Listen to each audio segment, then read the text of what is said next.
Welcome to the inaugural podcast season 2 on Facebook Live. It's a real treat to be here, real privileged. I'm joined by Chloe, who, let's get Chloe on the screen. Chloe's next to me there. Hello. It's great to have you on the show, Chloe. Thanks for joining us. Very cool to be here. Thank you for inviting me on. Oh, it's great. Thanks for being the guinea pig, because you know what, this Facebook Live thing is quite fascinating, and it's fun recording a podcast, and it's fun recording podcasts with guests, but this is the first time we've ever done it on Facebook Live, so if it all goes horribly wrong, we may never do this again, but if it all goes horribly right, we may well do it again. I take my virtual hat off to you, because recording a podcast successfully, as I know myself, is challenging enough without adding video and without adding live and without adding Facebook, so all power to you. Thank you very much. And actually, let's plug your podcast while we're here, because I can see the sign right behind you there. Right there. You can't miss it. Yeah. So Ecommerce Masterplan Podcast. Yes. We've been going for 5 years now. It's just ridiculous. And every week it's an interview with a different retailer, from those who've just started right the way through to those who've been going for years and years and years, from the biggest to the smallest, basically. Yeah. And we're currently putting live our January growth series, where we double up, and every 2 episodes a week, and every episode is all about getting your business set for growth in 2020. Wow. So very busy with podcasts at the minute. And people can find your podcast the same normal places, iTunes, Stitcher, and all those sort of places. It's on all the usual. It should be everywhere. If there's somewhere you can't get it, let me know and I will make it happen. It's on all the usual places. Quite easy to find. Great. Well, definitely tune in. And this is season 2 of our podcast, so the fact that you've been going for 5 years, I'd take my hat off to you, because that is some serious length and commitment on the old podcast there. Yeah, there's anyone who's got a long flight, there's an awful lot of me and my guests you can listen to there.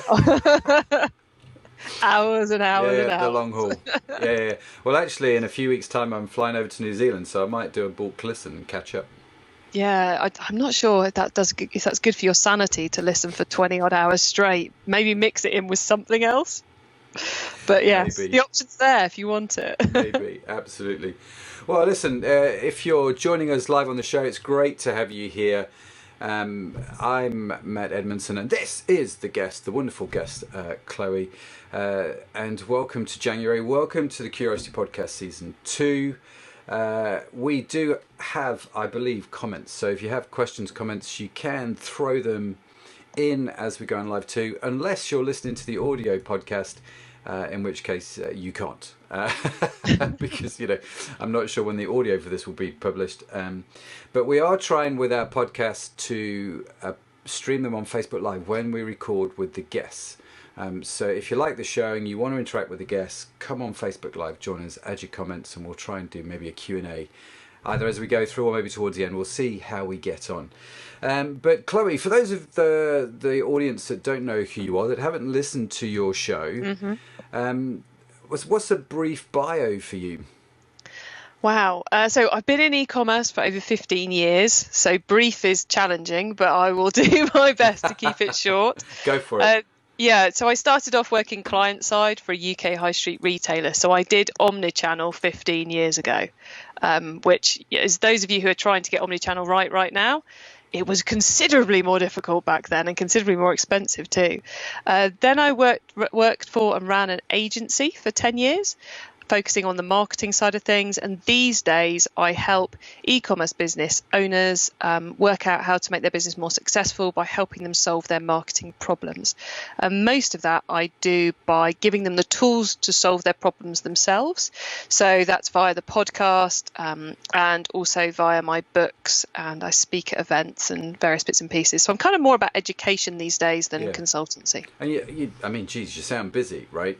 You've got your podcast going on. I've actually got a copy of your latest book here, which we're going to get into in this podcast as we talk about how to get traffic that buys to your website, which I think is a great title, by the way. And we're going to come to why I think is a great title, but we will definitely do that. Ooh, cool. So you've been around e-commerce for a while, whole bunch of experience with agency and with coaching and with consulting and all that sort of stuff. you mentioned the book. Well, let's jump into it, shall we? Why? Yeah, sure. Why did you write this book? And the first question is, how many books have you written? Because it's not your first time at the rodeo. No, right? no, it's not. I mean, you can see them behind me. So there's kind product of placement. Maybe I should have flashed on the screen product placement notification. There's a kind of 5, and I say kind of 5 because the very first one I wrote was Ecommerce Masterplan, which is about the strategy of e-commerce. Then I wrote the first version of e-commerce marketing, which has now been rewritten. So it's twice as long now. It's got almost twice the number of chapters, and it's really expanded. But the first version of this came out in 2015, so it's kind of the same book, kind of not the same book. Then there's one called Customer Persuasion, which is about the customer journey. There's B2B E-commerce Masterplan, which is about B2B e-commerce, strangely enough, as it says in the title. And then there's a teeny tiny one, which is somewhere around here, which is called E-commerce Delivery, which is about getting your delivery strategy right. And that one's due for a rewrite at the moment. But yeah. And do you rewrite them because everything's changing so quick? Yes, basically. Changing so quick, not so much, because I've written each of them from the perspective of trying to give you the background and the structures and the strategy and the understanding you need as an e-commerce business owner, marketing director, marketing manager to make the right decisions. So they're not click here, do this. This is why you might want AdWords. This is what you need to think about before you need to do AdWords. So actually, as I said, the precursor to this one is 5 years old, and having read it very recently, last year, because I was rewriting it, there weren't any inaccuracies in it. Right. There were just things I could improve upon. And expand and explain. Yeah, exactly. It's kind of like, am I still proud of the fact is it in that format, or do I feel I can give more? Is more the angle for when I rewrite them, rather than it's necessarily wrong, I suppose. Wow. Because I find those fundamental pieces, the strategy and what the tools are for and how you make decisions, actually doesn't change a lot year on year, but the noise and the options expands massively. Okay, so it's quite a comprehensive book. I really enjoyed reading it, actually. Why? I kind of think I know the answer, but I'm asking it anyway. What's the question? What was the problem you were seeing that caused you to write the book? It's that people in e-commerce and outside e-commerce, because I've had experience in other markets, some experience in other markets as well, they struggle with what marketing they should actually be doing. And they struggle with it not because they don't necessarily know the answer, but because they don't have the confidence to know the answer. So most of the questions I get asked by retailers are, Chloë, is what I'm doing what I should be doing? So have I made good decisions? Yeah. Am I doing the marketing that I ought to be doing in my business? And this is probably the biggest one these days, because we're so bombarded with noise and new ideas all the time. It's what should I be doing that I don't know about? It's kind of like that FOMO effect, the constant belief that you're missing out on the number one thing you should be doing. Because everybody's being told all the time. You just go onto Facebook and your feed is saying, this is the latest killer form of marketing. Use this super trendy, platform or whatever it is. I mean, and you're right. As an e-commerce business owner myself, every man and his dog is telling me I'm doing marketing wrong and I need to do it their special and unique way. And it gets totally confusing, right? I think my favourite example of that is quite a large, really successful business, multi-million pound turnover. And I was working with their e-commerce manager because they did a lot of wholesale and bits and pieces. And she came onto one of our coaching calls. This was a few years ago, and she'd been to an SLI Systems, which is a business which no longer exists, but they did on-site personalization. So better site search, better merchandising, that kind of stuff, all automated for you. This is probably about 4 years ago. And she'd been to one of their events. She came out and went, Chloë, I think I need this software. I think this would just create such a great thing. I was like, you've got 4 SKUs. You have one product and 4 color options. Wow. They are solving a problem you don't have, And she was a clever lady doing some brilliant marketing. Sometimes we come on the calls and she'd tell me about stuff. I was like, wow, really? Tell me about it, because I want to know about what you're doing, not stuff. And, and I had to go, look, you don't need it. Yeah. Do not. I mean, I take my hat off to them for doing such a great job at their conference, for convincing her she needed this solution. But, it's very easy with the amount of information we get bombarded by to think there's a bright, shiny object, I need to go and do that. Sure. Whereas actually it's not necessarily the right thing. Although sometimes, of course, it is. And so you talk about that in the book, right? And so some of the things that you mentioned in this book, you say right at the start that this book is based on an equation. Yes. Can we run through that? Because that's quite important to understand your thinking and why you've sort of gone down this road, I thought. Yeah, sure. It's traffic times... Oh, see, I'm going to get it wrong now because I've usually stopped working by this point in time. So I'm going to have to refer to my own book because I don't want to get this wrong from out there. And I'm No, definitely don't do that. Okay, guys, here we go. I've got the book in front of me. I know the answer. It's traffic times average order value times conversion rate times sales. How could I possibly have forgotten that? Because it is at the heart of every single e-commerce business. Because and I think it's helpful to think of it that way because all the decisions you make drill down to this equation. If you want to increase your sales, you have to improve your traffic, your average order value, or your conversion rate. Yeah. Those are the only three ways you can do it. It's that simple. Yeah. But of course, each of those three, and I'm guessing this is what you're getting at, has a different power as a lever that you can pull. And I'm never saying you should ignore all three, but there's only so far you can push an average order value. There's only so far you can push your conversion rate. Yeah. But there's kind of limitless ways you can push the traffic. Plus, in my experience, from the stats I've seen and from the reports I've read and from how I've worked with clients over the years, traffic can have a huge impact on both average order value and conversion rate.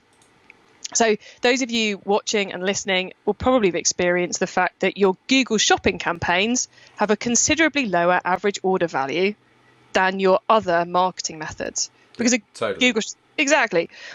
So if you put double the budget into Google shopping campaigns successfully, so you double the number of orders you get through Google shopping campaigns, your average AOV is going to sink. Yeah.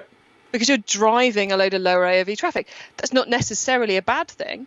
But that's a way in which traffic can have a positive and or negative effect on average order value. You could turn off your Google shopping campaigns tomorrow. I do not recommend you do this. And your average order value overall will go up. Yeah. So traffic has an impact on average order value. It also has an impact on conversion rate. Email marketing tends to convert really, really well. You double the number of emails you send. Oh, look, my conversion rate's gone up.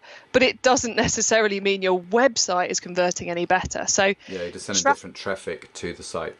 Yeah, exactly. So your traffic has a big impact on the other two, which is why I think it's and it can be grown infinitely. Yeah. Therefore, for me, it's the really key lever, and that's why the book isn't about the whole of e-commerce marketing. It's just about driving the traffic. And that's what I like. You focused in on the traffic thing. And actually, I said to you earlier that I thought it was a clever title. Like you, I've done a lot of e-commerce coaching over the years with various people. And by far, the most popular question you get asked is, how do I send more traffic to my website? And I liked your title because you've got here how to get traffic that buys to your website, and that's critical, right? Because I see probably the biggest complaint people have, especially with Shopify sites, and there's a reason why I think it's with Shopify sites, which I won't bore you with right now, but the biggest complaint, I've got traffic but no sales. Mm-hmm. In other words, one of the key problems is you're not sending the right traffic to your website, or you're selling entirely the wrong product. There's questions about both, but I like the fact that you're talking about targeted traffic that buys, which is great. So in the book you state quite early on that traffic optimization is the most important skill. I'm just reading this so I get it right. The most important skill for e-commerce growth, right? That's one of the comments that you make. Why do you say that? I say that partly because of what you just said, actually, about the fact it has to be traffic that buys, because I can drive anyone listening double the amount of traffic very, very quickly, but it ain't going to buy. And if you're, and I would do that by spending a huge amount of money on your behalf to double it. So if you're spending money and time on that traffic, you have to make sure it's working for you. And that's the process of optimization. It's the process of looking at each of your traffic sources and going, which bits of this, because it's never email, it's never Google Ads, it's always the nitty gritty under it. And how do you make that better? How do you take the bits which aren't working and either make them work or turn them off? And how do you take the bits which are working and improve them so they bring you more traffic for less cost, or more traffic that buys, I should say, for less cost? And how do you then take lessons from that bit to then roll it out to all your other marketing methods? And if you're not constantly optimizing, then you're wasting money, you're wasting time, and you're not getting the results you should. And it's, you said you've done quite a bit of coaching with e-commerce businesses as well. A lot of what I do for actual e-commerce businesses these days are audits. So I get my hands into their Google Ads accounts, into their Google Analytics accounts. And one of the saddest things is looking at, or the two saddest things are going into a Google shopping campaign and they've just got one ad group with one product group that's got everything in it. And they're like, we've done it. Oh, you so haven't done it. And they haven't set up any negatives or anything. It's just like, oh my God. Yep. You've paid so much more money to Google than you should. Mm-hmm. And the other one is actually just the Google Ads account overall. They turn it on, and I actually talk about a client in the book who I've helped. I've been coaching them through some AdWords improvements over the last few months. And last year, as in 2018, they're a Christmas focused business. They put their ads live and they didn't make any changes. They just put it live, and you can see in the changelog what happened. They put it live in October and they just left it live till the last order date. Wow. And this year we spent a huge amount of time on optimization, and we've improved the ROI something like 70%. We've spent a lot more because there was opportunity, and the sales have gone up, and we're in the process of analyzing that now. Yeah. But if they'd done that the year before, they'd have had... What an impact. Yeah, it would have. And it's just a case of getting used to on a Monday, log in, look at your Google Ads, make the improvements. Yeah. It's interesting you say that, because actually it's funny, I go and help other people, and I don't profess to be a Google AdWords expert. I really don't, but I know the basics. And last year, throughout the year, we got so much better. It was one of the key strategic aims. We got so much better at Google AdWords. Our Google AdWords spend is a quarter of what it was, but it's generating more sales. Awesome. Well done. Which is phenomenal when you think of the cost of Google AdWords. Yes, it's not an insubstantial line of the annual budget, is it? No, it isn't. I mean, at the height of it, we were spending probably about £14,000-15,000 a month with Google AdWords, which for some is a lot, for some is not a lot, but that's just what we were spending. We even did an experiment one month where we just shut it off completely just to see what would happen to sales. That was squeaky bum time, as we like to call it. Yeah. Yes. It was fascinating. So I'm hearing you talk about this sort of skill of traffic optimization and doing that. So I'm making the assumption here, and I just want to clarify for people that are listening.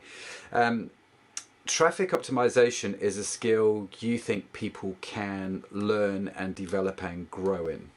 Yes, I do. Is that right? Very much so. Is it, or is it, it's, I've put here in my questions, is this something we need to leave to the pros, or do you think people can learn it themselves?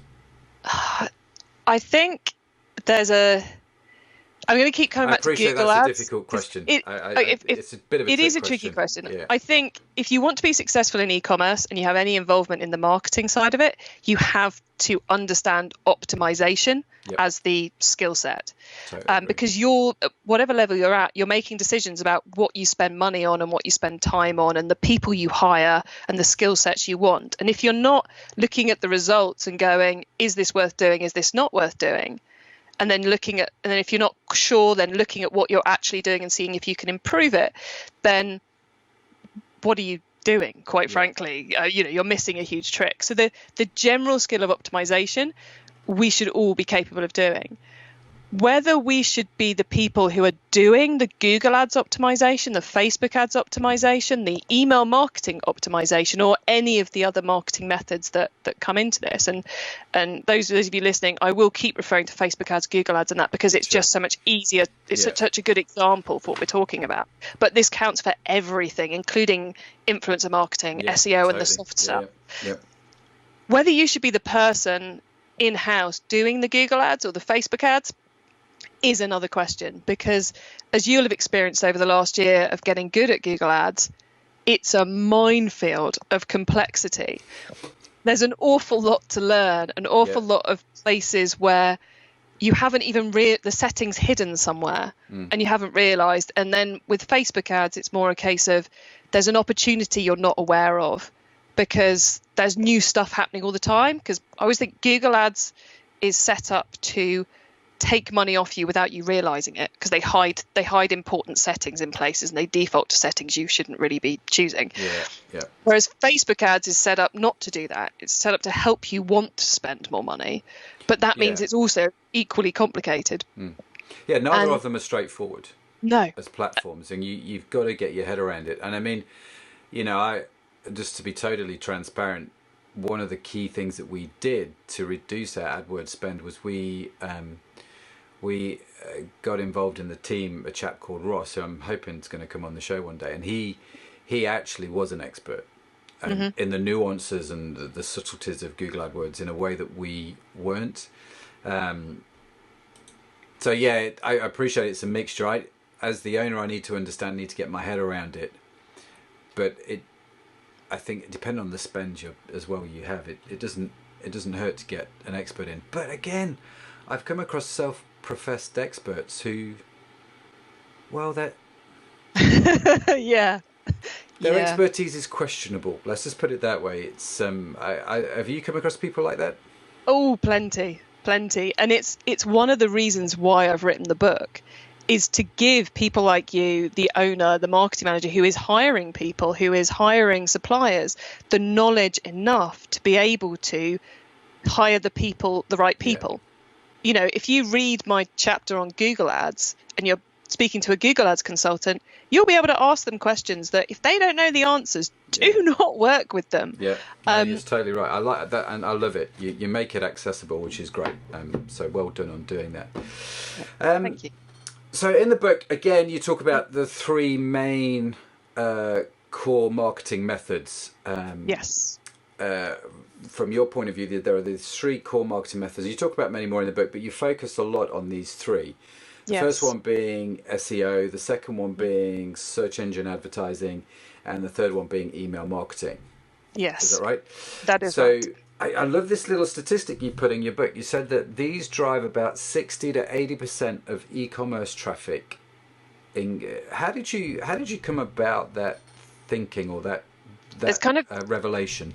There's three ways that I came about that, not all of which are mentioned in the book. So the first is my experience. When I'm logging into accounts, of successful businesses, that's what I tend to find. Of unsuccessful businesses, they're underplaying in one of those three. The second one is there's a company called Custora in the USA who used to publish the combined stats from all the e-commerce businesses they had access to. So you could see their quarterly where the sales came from charts. And inevitably in that, it was about 25% email, about 25% SEO, about 25% paid search.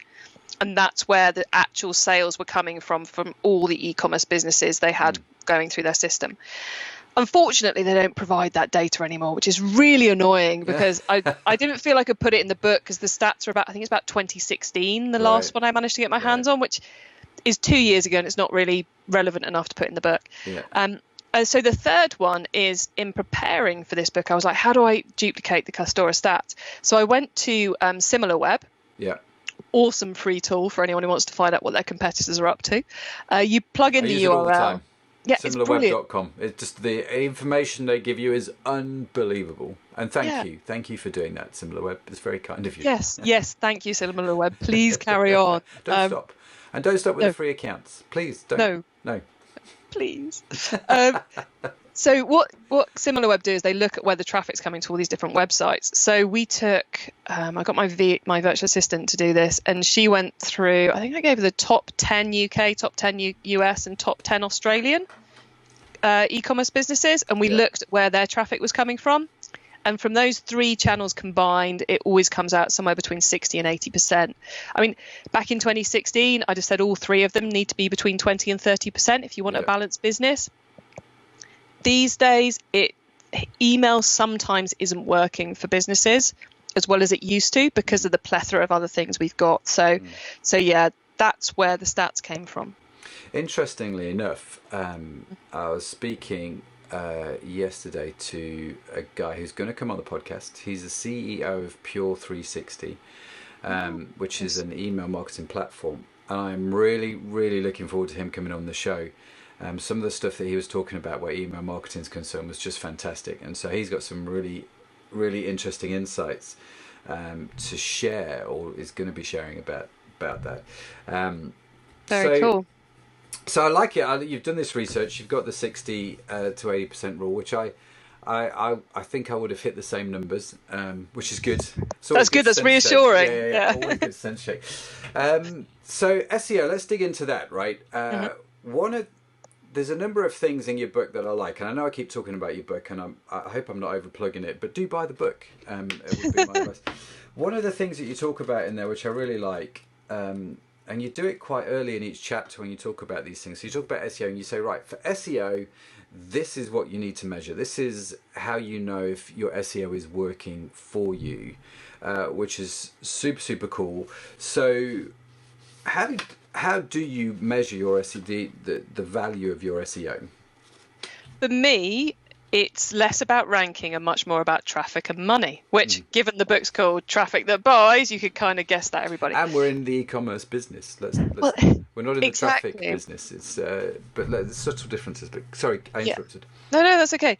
I mean, when you're working with an agency and you are spending a huge amount of time and money on SEO, then tracking those rankings is worth doing to see the minutiae, to see the improvement. But fundamentally, if those ranking improvements aren't bringing you the traffic that buys, then what was the point in doing the activity? Yeah. So for me, it's really all about looking at the Google Analytics data and seeing how that changes and improves over time, which unfortunately you can't really drill down to keyword level.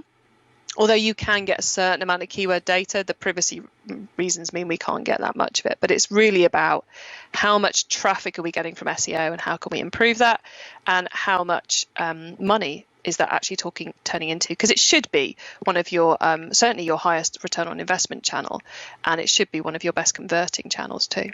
Yeah, the organic traffic thing is critical, isn't it? And it's free.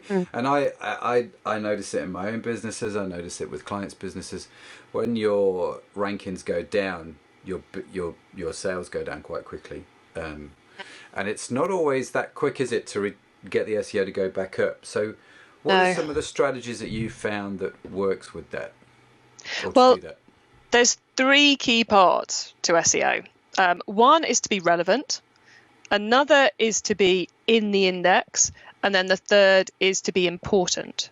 So being in the index means Google's allowed into your site and they know you exist, basically. It's usually a couple of tick boxes and you're done and you can move on and worry about the other two. But there are sometimes a platform or a system just causes you massive index issues, and that's where you really need to speak to an indexing specialist. Once you've got that sorted out, then for an e-commerce business, being relevant, so getting the right keywords in the right places on your website is pretty easy because most of your pages are product pages. So you can set up some automation that will put the right words in the title tags, product name to title tags, product name as H1 tags. Continues to frustrate me how many e-commerce platforms do not automatically have that set up for you. It's bizarre, isn't it? It is really bizarre. And this is an important point. When you're researching your e-commerce platforms, there are things which I don't think you would know to look at unless you were an expert, right? And one of them, the simple thing, do they put my product name in H1 tags, yes or no? Because that has a big impact on SEO, and you should definitely check that out when you're looking at different platforms.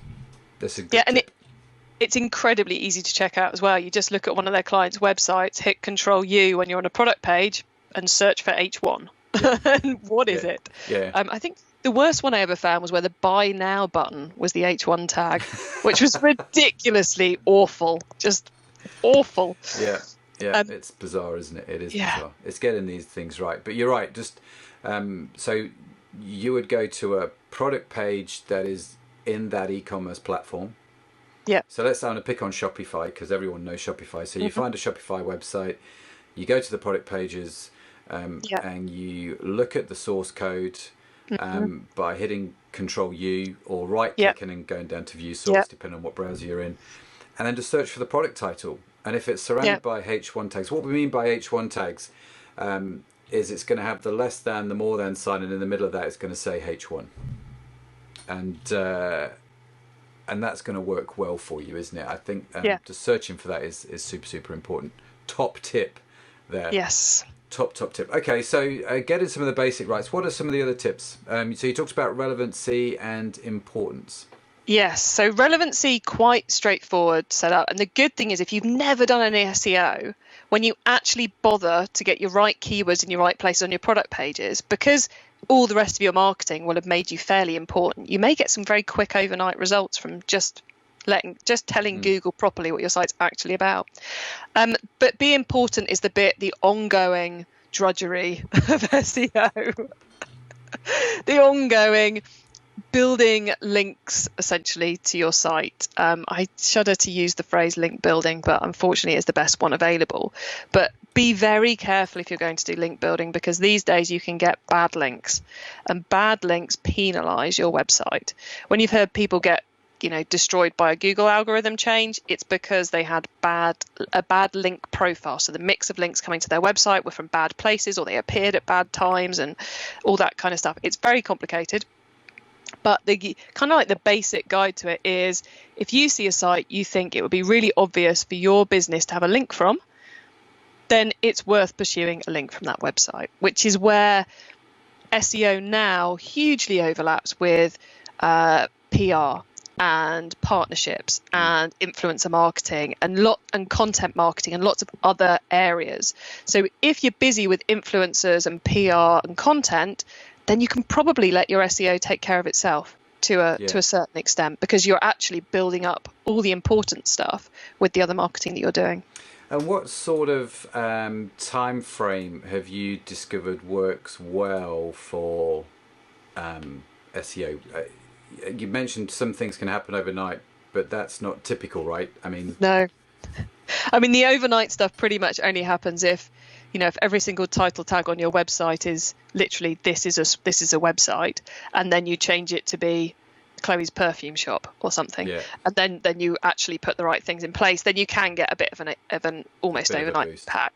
But generally you're talking about several months, which is one of the reasons why people often ignore it, is because they're busy with the ads, they're busy with the emails and the things which bring in that immediate result, whereas the SEO does take several months to really see the impact. It's a long-term game, and over those months you have to keep investing, because one of the things Google is looking at is this website consistently getting mentioned in places? They track when a link first appears to your website. So getting 20 links tomorrow is a terrible idea. Getting one link a day for the next 20 days is not a bad idea, as long as then you don't not get any more links for the rest of the year. So you have to do it consistency, isn't it? It is. The same thing with social media. The same thing. Should I write a blog? It's, can you do this consistently? Yes or no. If you can't, don't do it. Is always the top thing, and it's the same with that link building, all that sort of stuff, isn't it, really? Yeah. So we know what we're measuring. We're looking at Google Analytics. We've got to be relevant, important, and indexable. In the index. In the index. And when it comes to SEO, I always used to be sort of scared by it. Is there any software that you use other than Google Analytics, or is there anything that people should look at maybe, or not really? Yeah, there's a couple of really good ones. Google Search Console is a must, because that's your way as a website owner of talking to Google about what's happening on your website. And it gives you some more stats, and you can integrate it with your Google Analytics to get more stats. So it's a bit of a no-brainer. It's also where you submit your sitemap, which is another way to be in the index. So yeah, Google Search Console, absolute no-brainer. You have to do that one. And actually, if you just Google Search Console, it will come up. Yes, it's very simple. It's free. It's it's essential. Yeah. Then, I mean, I love the stuff that Moz do. That's moz.com. They are geniuses in the space of SEO. They have some really nice free tools that you can use to check things like domain authority, which is an estimation of how important Google thinks another website is, which is useful for when you're trying to work out where you want to get links from. And then the guys over at SEM Rush have another suite of really useful tools that will check rankings and various things. So the good thing about SEO is there's an awful lot of useful tools out there that will do the time-consuming stuff for you. Or, well, I should say all the time-consuming stuff apart from actually getting the links. Yes. But there's a lot of data you can get for free, and you're right, with Google, Moz, and SEM, they give you so much for free. I mean, obviously they're trying to entice you in with some paid software, but actually what they give you for free is extraordinary. And their blogs, I find, the content on their blogs is super, super helpful. I mean, like the Moz whiteboard or blackboard, Whiteboard Friday, is just, they do like a little video that covers one SEO topic every Friday, and it's just brilliant. Yeah. You know, the SEO community is very interested in sharing ideas, because Google won't tell them anything. So there's a real community of sharing and updating and telling you, I've just done this really cool thing, here it is. So there's huge amounts of free information online about the nitty-gritty of SEO. Yeah, no, there is. That's great. Listen, if you're tuning in to this Facebook Live broadcast, we are getting a few people liking and loving what we're doing, which is great. But if you've got any questions, do type them in the comments. And we will come to them hopefully at some point. So Chloë, we've talked about SEO, which is great. Yep. Let's talk about search engine advertising. Okay, so same questions. What am I measuring? What are your top tips? Okay. Go. You are go. Okay. Right. 3, 2, 1, go now. You are measuring money spent and money earned. And that really is the only important things. I love how none of this is rocket science. I genuinely do, because people overcomplicate things, and the simplicity of this is great. It is fantastic. I like practicality with my lessons. Basically that's the two numbers you are constantly looking at, and you need to work out, before you start doing anything on them, you need to work out what your profit target is, which usually comes down to a ROAS, ROAS, which is your return on advertising spend, or your CPA, which is your cost per acquisition. And depending on how much your average order value fluctuates, depends on which one of those you need to be worrying about. Sure. Because CPA doesn't take into account AOV fluctuations, whereas ROAS does. Yeah. That's essentially the practical discount to them. If you need to know how to calculate them, Google it. I'm not getting into any more equations today. And I think every industry in the e-commerce industry is by far no exception, likes to abbreviate everything. We like ROAS, CPA. You know, it's just CPC. I mean, we could just go on. And if people are just tuning in right now, they might think we're talking about Star Wars characters. We're not. We're actually talking about e-commerce, right? So, no, it's great. Okay, so they're the things that we're measuring. So what are some of your top tips for doing better and better at search engine advertising? Go granular, I suppose, would be the basic one. So what do you mean by that? Go granular. Well, if you want to get the best out of Google Ads, whether you're doing Google shopping campaigns or you're doing keyword advertising, the more focused you can make your activity, the better it generally performs. So if you have an ad group that has, if you're selling, I don't know, we'll go with mugs. Mugs are always a good example. If you're selling mugs, then there we go. We got a Ferrari mug and a grey mug, right? So this was my 40th birthday present from a friend. I hastened to it. Oh, very cool. So if you have one ad group that has the keyword Ferrari mug and the keyword grey Pantone mug in it, Yep. with an advert that talks generically about mugs, because you can't talk about the Ferrari or the grey Yep. Pantone in that ad, that then goes to your homepage, this will perform badly. Yep. It will perform badly because you're not really helping Google help you, because you've created quite a disjointed Yep. set of things.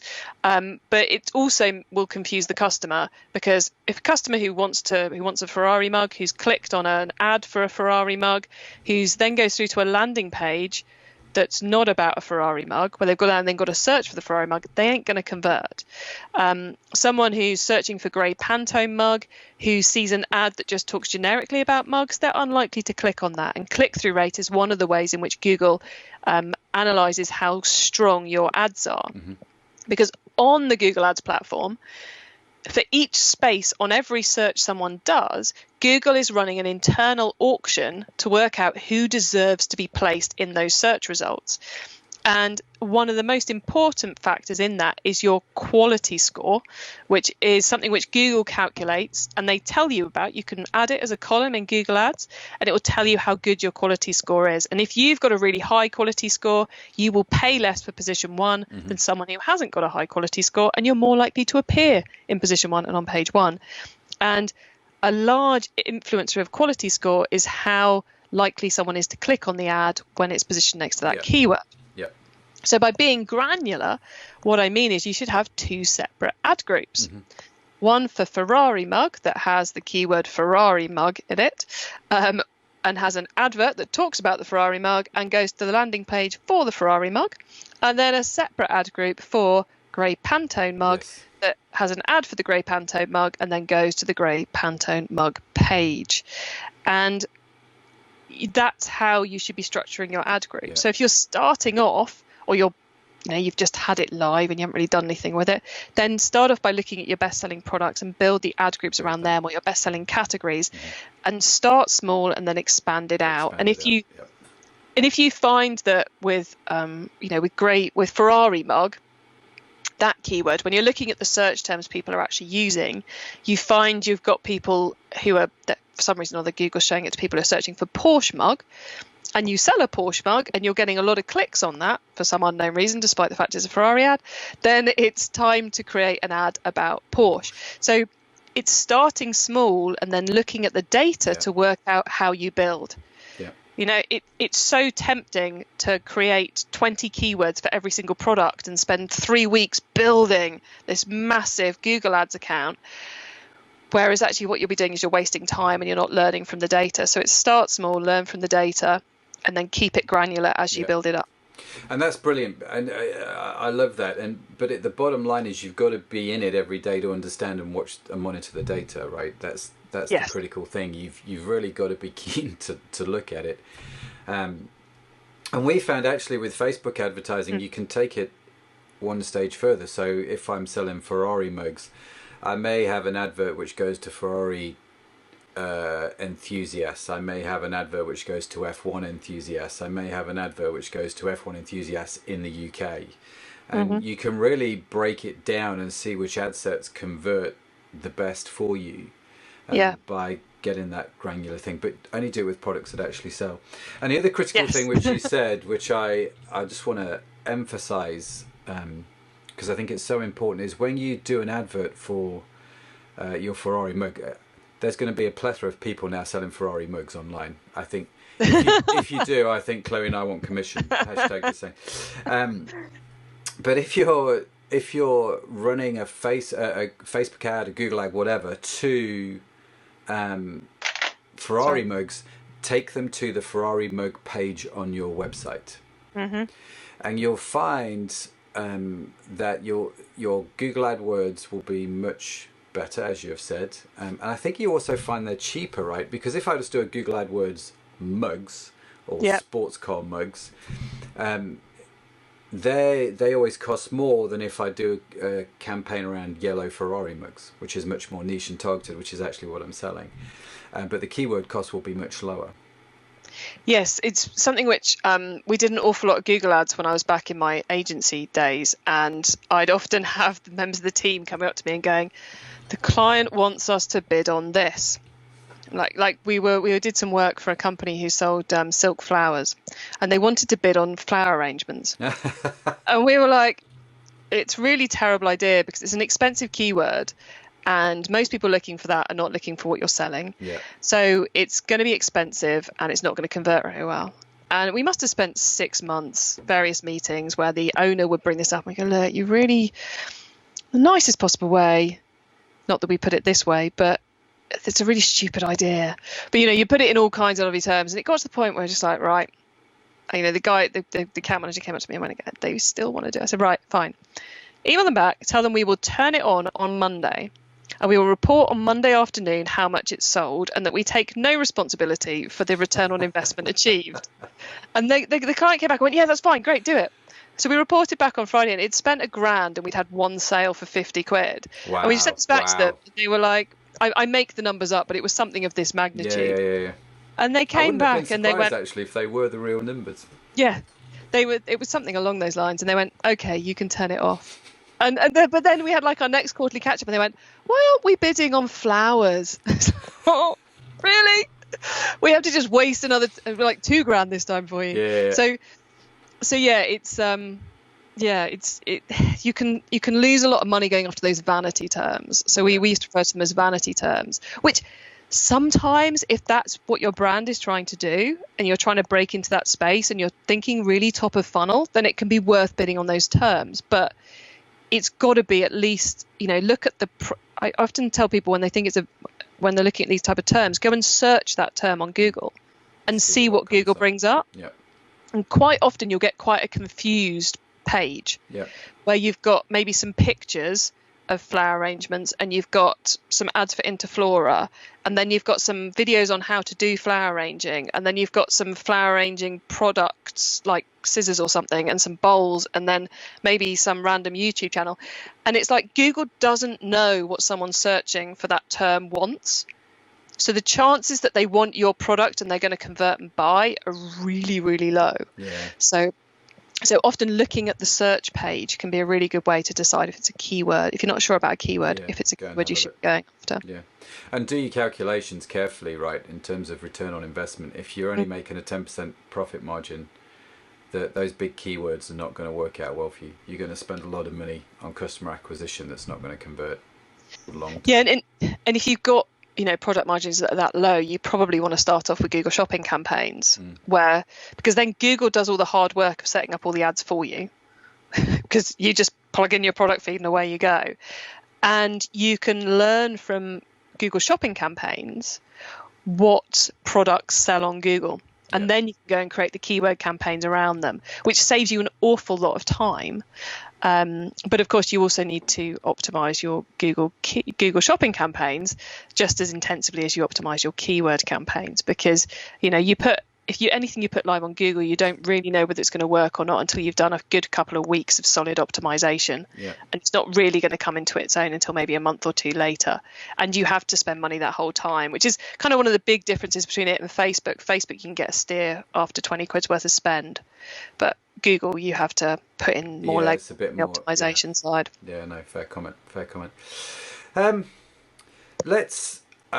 just going to cut that off right there because I think we could talk about this for a long time. And Clearly. I'm aware we've both got, lives, really.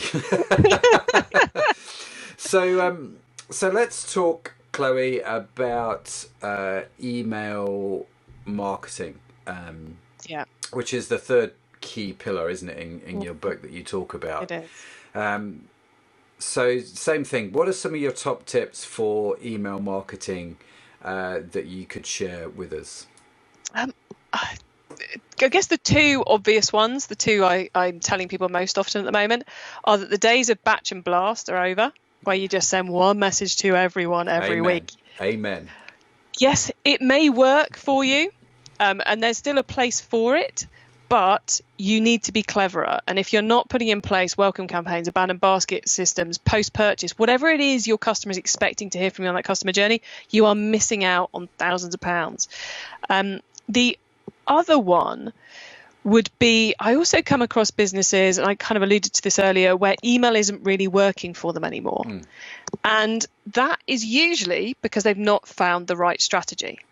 So maybe they've been around for 10 years and they're still emailing their entire database and they're paying a cost per thousand. And it's like, well, let's segment it and see how, here's the 2019 data, the 2018 data, and backwards you go. You're like, oh, look, below 2015, you've got 60,000 on your list and only one of them purchased in the last 6 months. Let's stop mailing them. But we've got the data. Maybe, no, really, please, let's stop mailing them.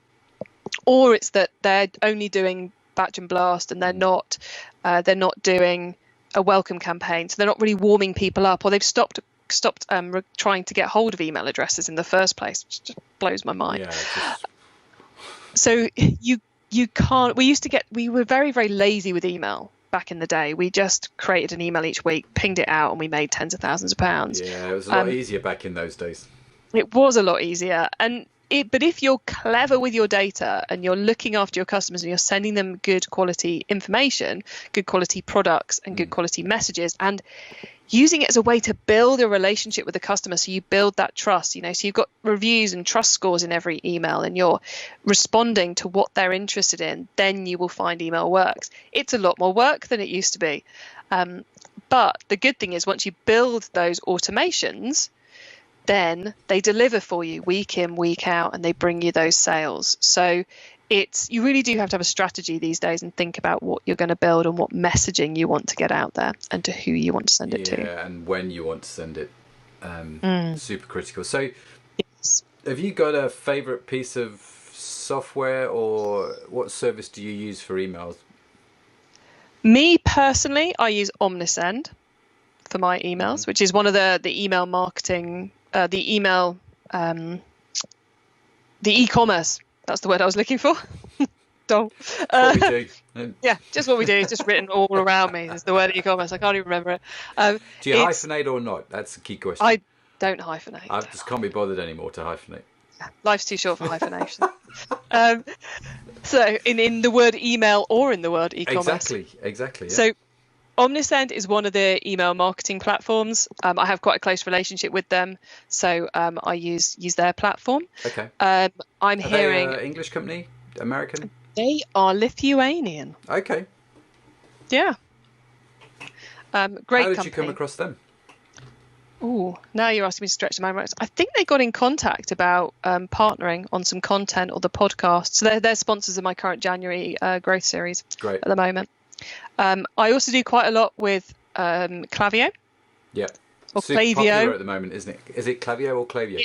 It's Klaviyo. Oh, is it? I know this because... did you get told off one day? Yes, basically. I'm going to be doing quite a bit with them this coming year. Great.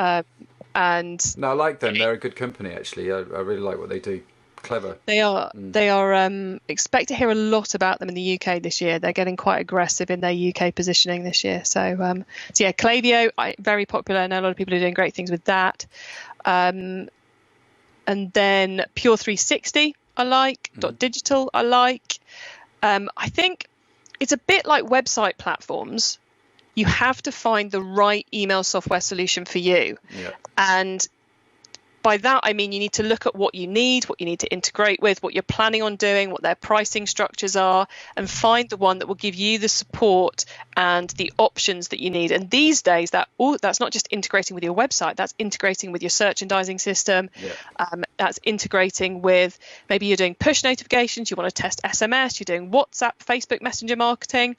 You need to, if you can manage them all from one hub, man, life is easier. Just changes everything. It does. If you can integrate with them. And there's a lot of them about now. And, like you say, Klaviyo, Pure 360, they're all good. Active Campaign, MailChimp we've used.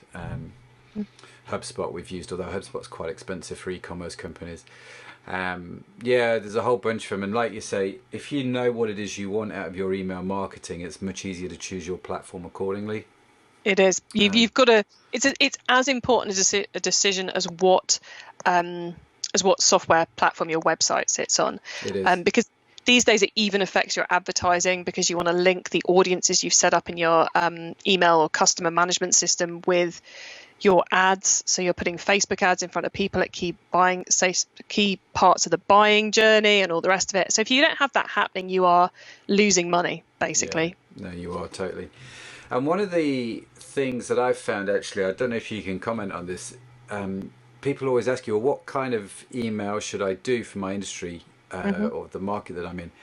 I always say to them, listen, go sign up to like 10 people in that industry, sign up to their websites, see the newsletters that they're sending out, what are they doing, what do you like, what do you not like, and see what happens. Have you got anything to throw into that?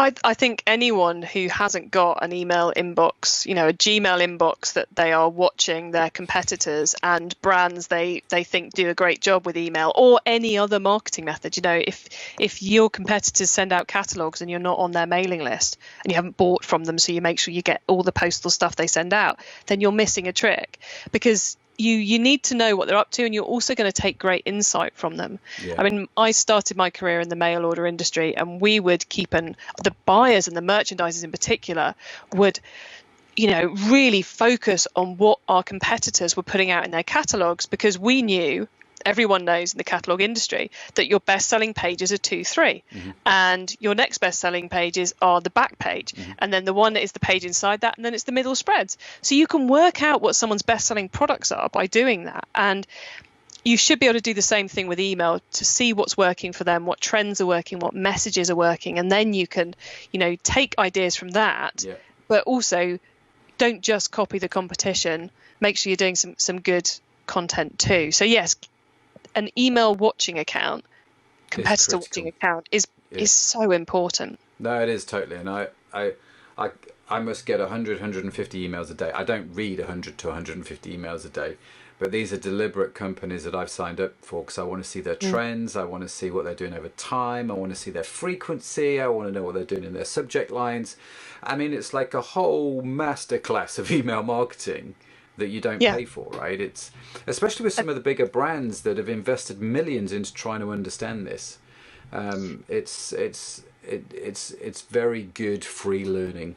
So definitely do that.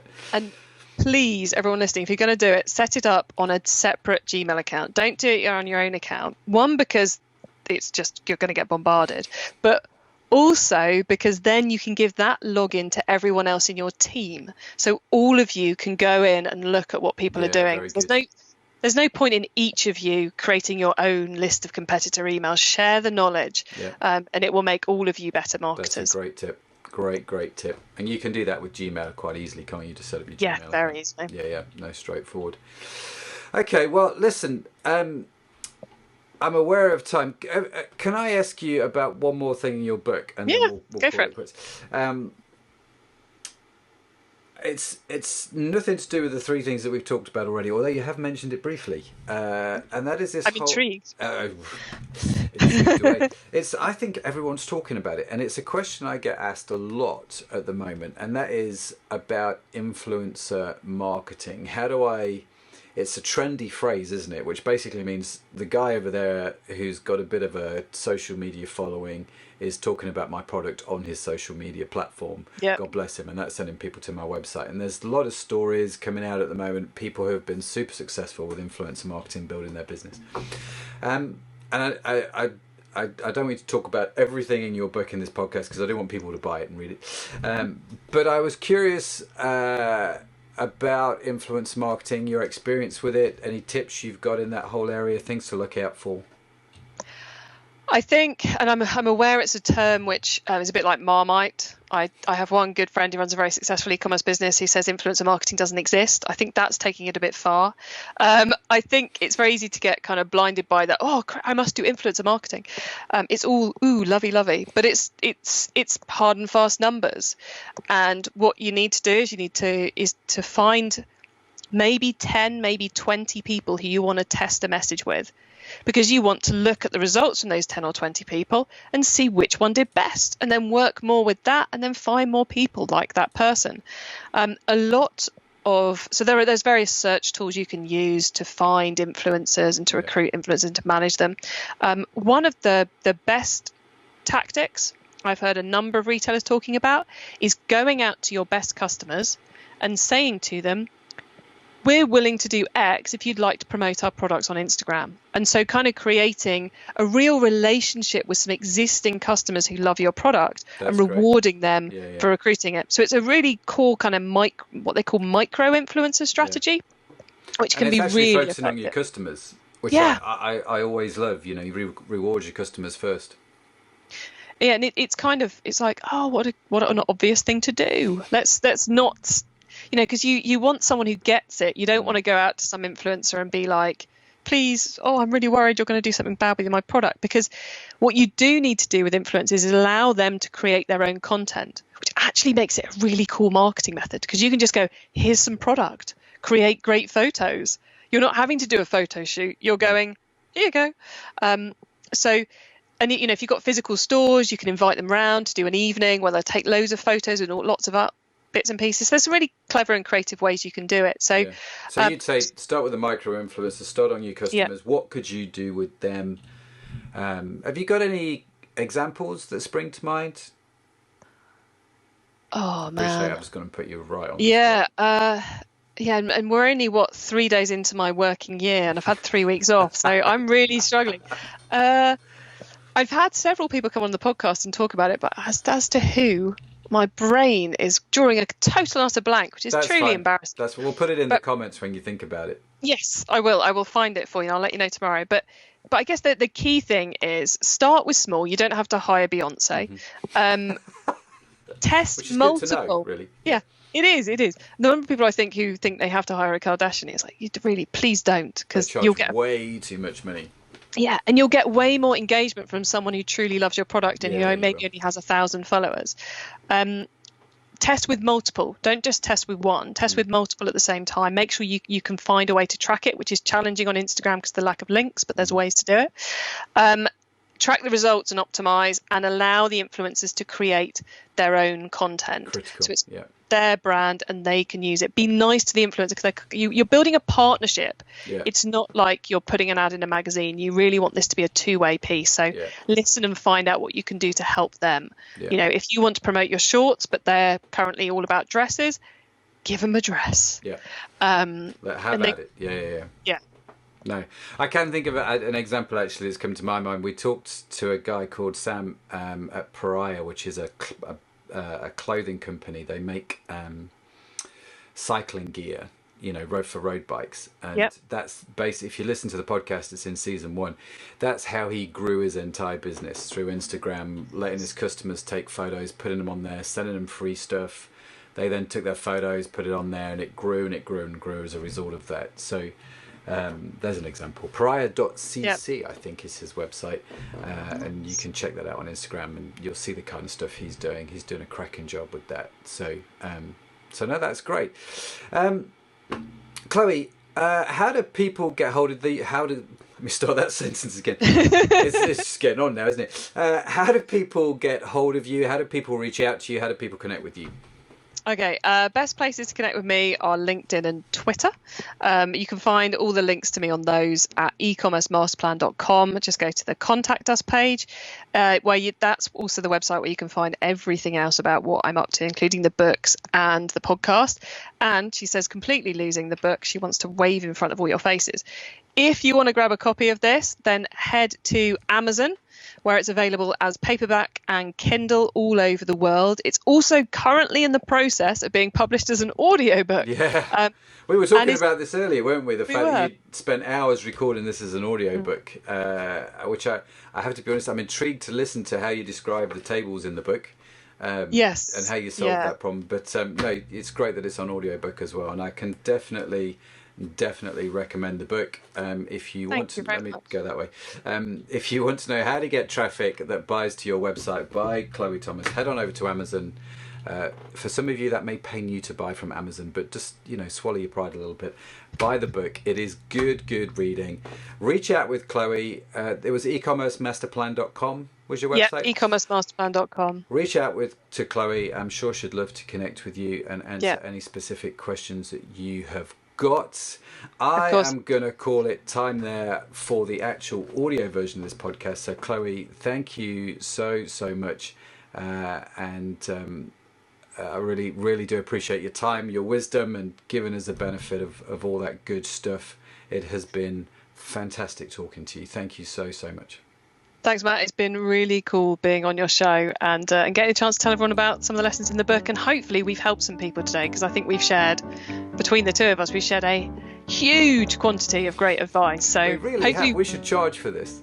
Yeah, I think we should have saved people thousands of pounds and increased their sales by tens of thousands of pounds. So thank you. It's always great to have opportunities to do that. No, it's great to help people, isn't it? And if you have benefited from Chloe's tip-top advice today, then we would love to hear your stories and your testimonials about how that has benefited and helped you. We always like to hear from you guys about how actually these things have helped, because often we don't. We just believe that it has helped somewhere down the line, and it means the world to us when people do bother to connect with us and say, listen, it was fantastic, I really do appreciate it. So do get in touch. Chloë, thank you so much.